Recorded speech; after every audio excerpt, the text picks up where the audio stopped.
What's going on, y'all? Hey, welcome back to part 2 of the Then and Now remix. Hey, if you've missed part 1, you're going to want to go down in the description, check it out first, and then come back to part 2. But this is basically a Then and Now where we're showing a remix on a song that we released over 10 years ago, recorded it about 12 years ago in a 10x10 bedroom.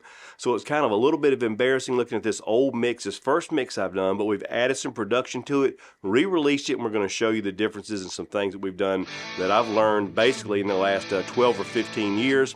Hope you get some value out of this video. Don't forget to hit that subscribe button and that like button. Let's get into it.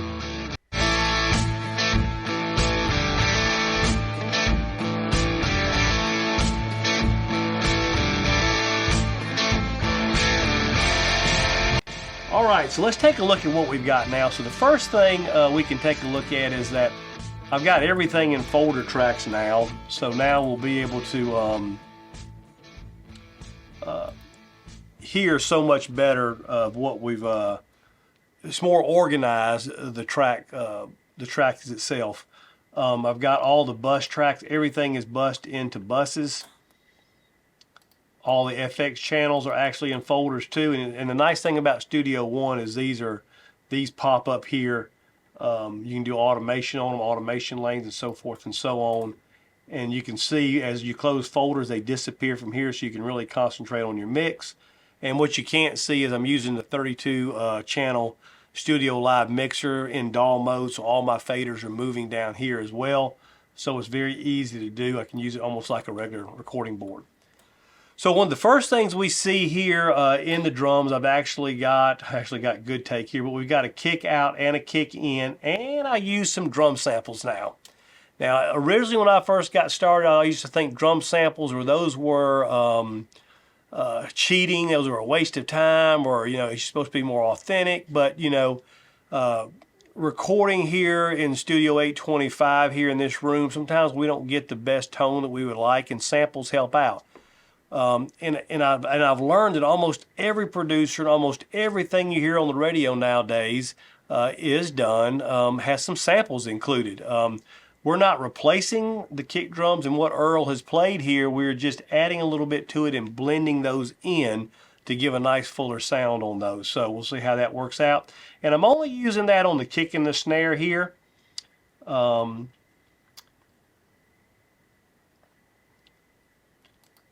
Also, I'll say a note too is on that first recording that we were listening to earlier, we didn't even have Studio 825 then. We actually recorded that in a 10x10 bedroom using a little 6 or 8 channel interface for personas. I don't even remember which one it was. So we've come a little bit as we've been able to progress in space and where we can record as well. Something else that I learned that I like doing now, if you remember, I had right overhead and left overhead, and when I started mixing, I was always like, man, is that the drummer's perspective or my perspective? So now I label those overhead ride and overhead hi-hat. That just makes it a lot simpler for me to keep track of what's going on there. Got a room mic on here, and I don't always use a room mic in this small room, and we don't really have we got a decent sound in this room, but nothing special. We have added some layering tracks down. It's what I call drops, or some ear candy, some chimes, a couple drops right here.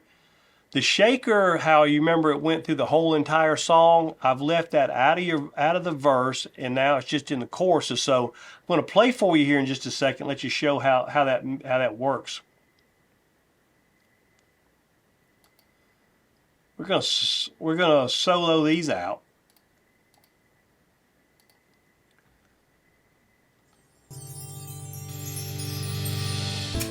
So you can hear those chimes kind of leading up into it, and then those cymbal swells and that reverse cymbal swell right here. And hopefully you can hear that okay, and that's coming through. Now let's listen to what that sounds like in the track. I can't explain life's twist and coldness. And then we can hear how that separation. And I've been leaning on you, Jesus. So couple other things that we've added on this track that we'll see. Let's open up our guitar folders. You'll see now, instead of just two acoustic tracks left and right, we've got 1, 2, 3, 4, 5, 6, 7, 8, 9, 10 all together, and they're kind of sprinkled in. So we've got less acoustics going on in the verse, so we have some nice lift and some added volume and added space in the choruses, and with that shaker and those drops, so it really comes alive. So even though this is somewhat a simple acoustic piano song, you can still give this song some life and make it sound a lot better. On our keyboard tracks, and I'll just mention here, we recorded these sometime early in 2022.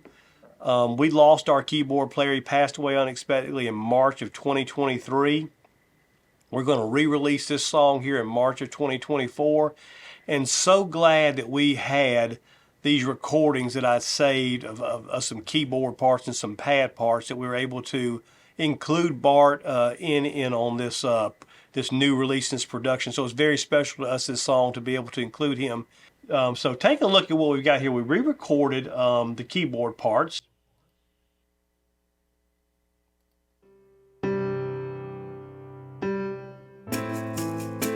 And then we added what makes a big difference in this song is this pad that comes in here in the choruses. So we leave it out during the verses, you can see here, but then we bring it in into the choruses. So listen to the pads.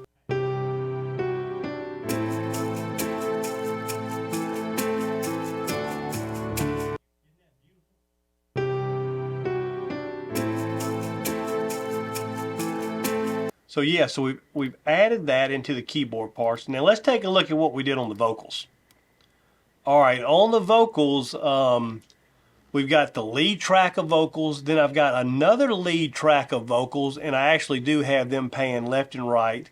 Also, something I learned, and man, it's so important to take the time to do this that I used to not do, is I wrote in some automation on the vocal. So if you can hear, for instance, let's see what we got going on right here. Let's take out the chorus.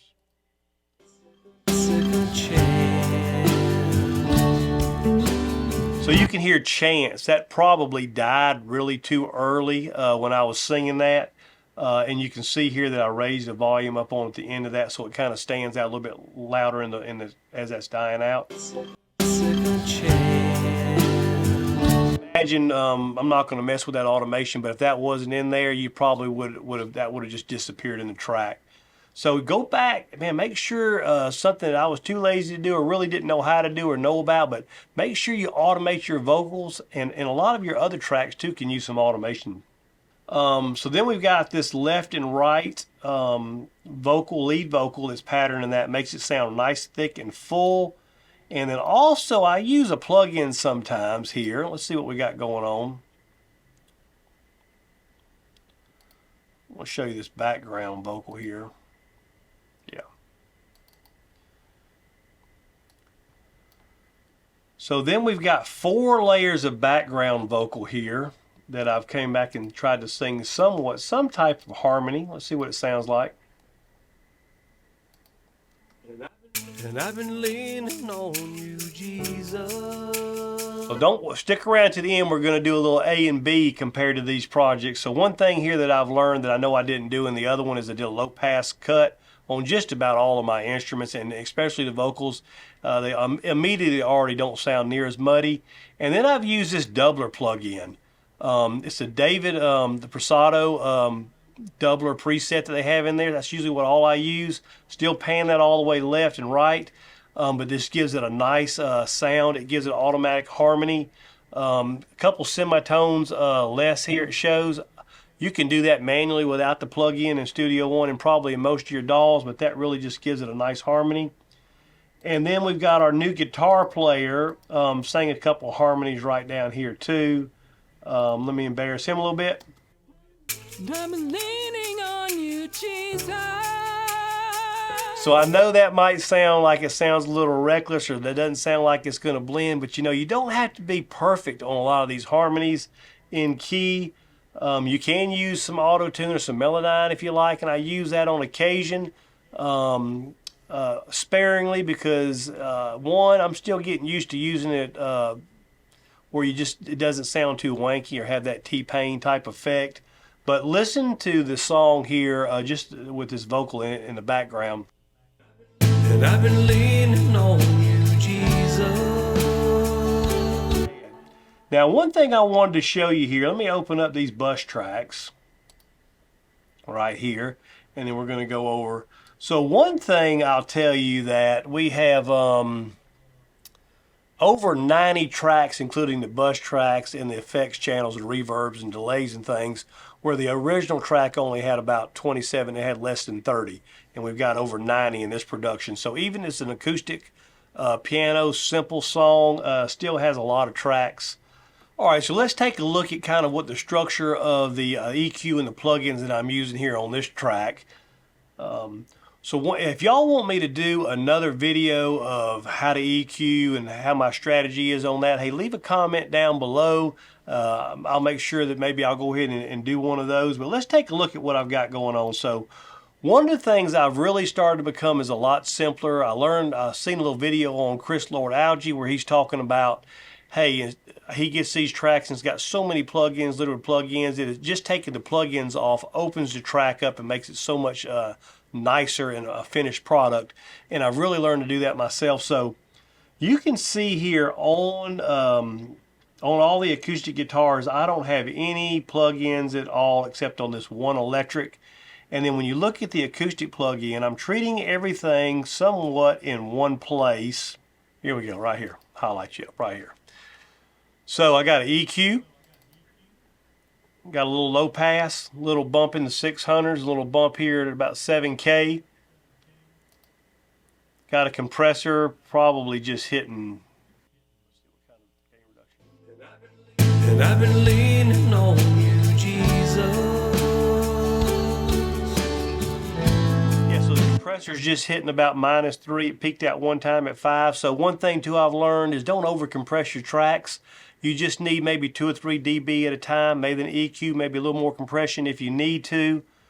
Follow that back up with another EQ. Got a little bit of a cut here. I was probably hearing something at 2. So, but what I will typically do is I'll try to EQ the entire drum kit. Here's the vocal bus. I mean, a lot of compression here, different, a little bit out of each time, I'm sure.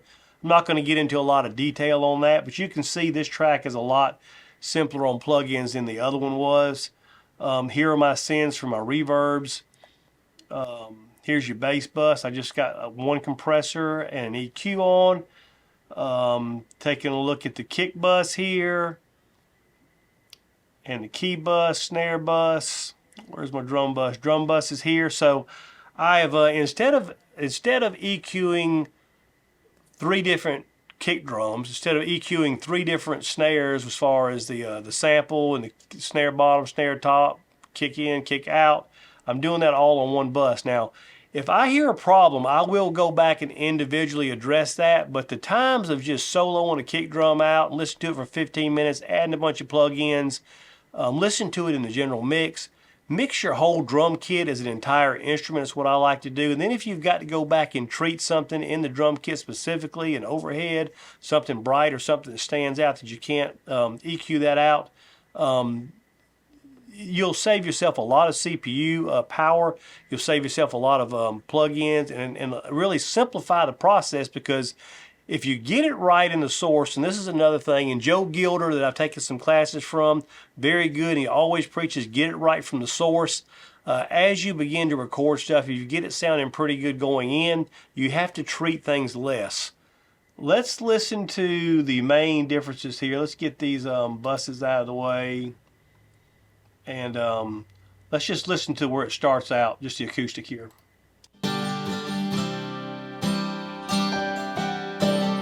So you can hear the new version. The guitars are nice and clean, they're nice and bright, they're really cutting through the mix well. They're not too bright where they're hurting your ears, but they're not muddy by any means. Let's take a listen to the original just to kind of compare a couple places here.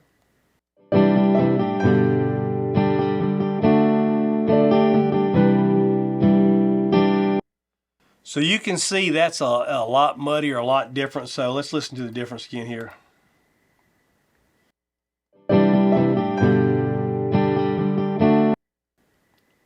And the new production.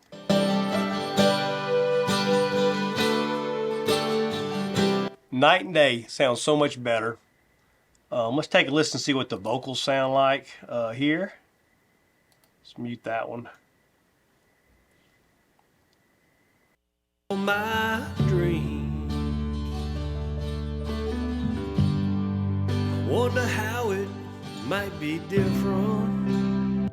So the vocals are actually coming out of the mix a little bit better. They're a little bit brighter. You can hear the crispness in the vocal. And let's hear what we had before.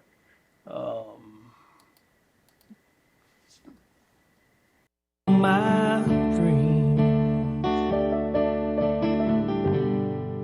I wonder how it might be different. So you can tell without that original one that we did, without the vocals being panned and so forth and so on, it's definitely muddy. It's definitely boxy. You can hear probably needs a lot of mids cut out of that. So not very clear, not standing out, not sticking up above that piano. Let's listen to the chorus.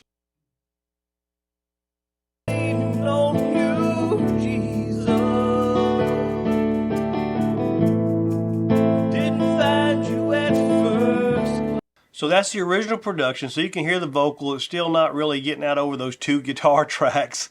Not much life. There's no shaker in the song yet during the chorus. So there's not really much separating the verse between the chorus. And now let's listen to the original version here. I mean, not the original. Let's listen to the new track now.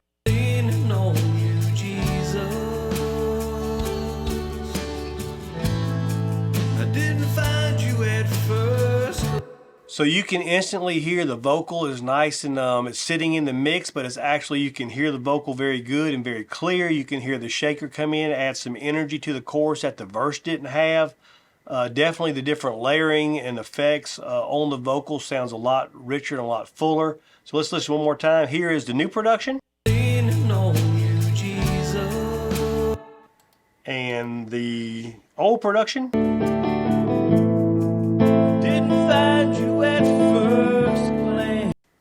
So you can see how much difference that has made, and I guess some of the things that I have learned here in the last 10 or 12 years. You know, the goal is to make each record you produce, each song that you record, each song that you write a little bit better than the last. And, you know, maybe in 40 years I will sound like a pro. But definitely, you know, you just want to continue just to get better on each one. And humbly, I feel like I have. And I hope this is helping you discover some things to add to your tracks if you're just beginning, some shortcuts. And if you've, hey, if you've been doing this for a long time like I have, man, I'd love to hear down in the comments below. Have you ever went back and compared one of your old mixes or old productions of songs that you produced, one of your first ones that you did, and compared it and tried to redo it to today standards and what you know now, how that turned out? Man, I'd love to hear about that. Or even post a link. I'd love to listen to it. Yeah, let's take a listen to those drops I talked about. I think these make a big difference right here. Let's listen to how those come in.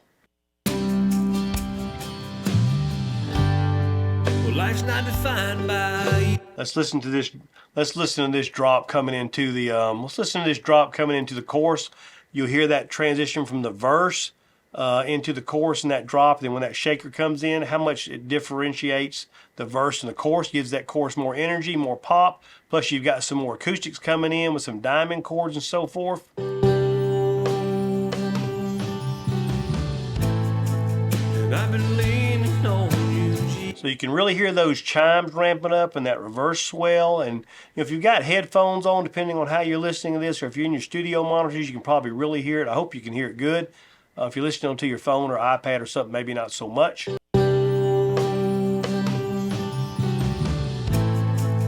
I've been leaning. Now let's listen to the original.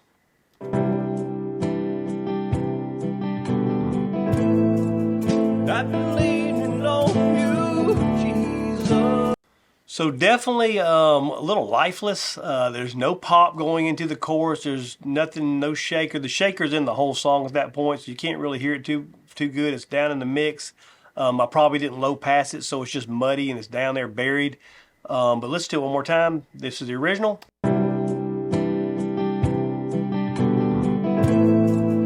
I've been leaning on you, Jesus. Had a little harmonic guitar part there, kind of adding some separation. I was trying to add a little ear candy to it, and the original one more time.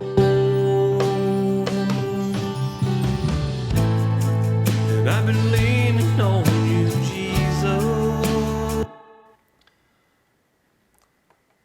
So, hey, I really appreciate y'all tuning in, and I hope that, hey, if you got anything out of this video, I hope that you'll leave a comment down below. If you'd like to see more videos like that, go ahead and let us know that too. Hit that subscribe button.